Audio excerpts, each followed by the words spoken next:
Alors le pulse, la définition c'est la prise de pouls. Et en fait ce qui est essentiel pour favoriser l'engagement des collaborateurs, c'est de pouvoir répondre à leurs attentes.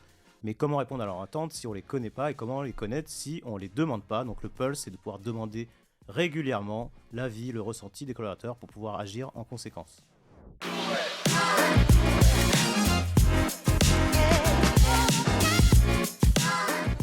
Alors ma première bonne pratique, trop souvent j'ai rencontré des DRH un peu isolés dans ce projet, alors que finalement il faut pouvoir embarquer l'entièreté du groupe dans cette démarche.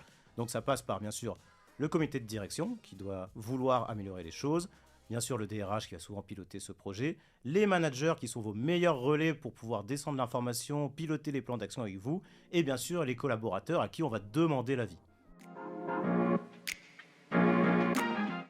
Pour avoir des plans d'action efficaces et adaptés, il faut qu'ils puissent répondre aux attentes des collaborateurs.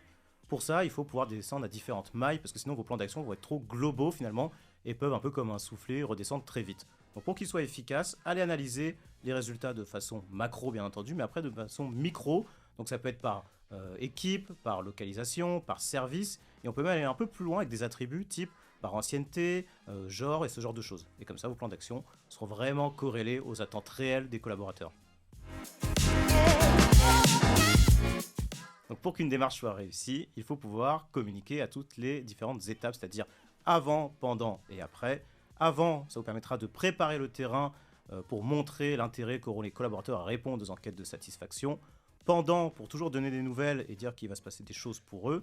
Et bien sûr, le après est ultra important parce que demander l'avis des collaborateurs, mais s'il n'y a pas de plan d'action mené derrière, ça n'aura pas grand intérêt. Donc pensez vraiment à construire aussi vos plans d'action main dans la main avec les managers, c'est encore mieux. Pour les plans d'action, ne cherchez pas à tout révolutionner. Parfois, les choses les plus simples sont les plus efficaces. Et l'intérêt du Pulse, finalement, c'est de pouvoir aussi identifier si vos plans d'action sont efficaces en demandant l'avis des collaborateurs régulièrement sur les plans d'action que vous aurez mis en place grâce et avec eux.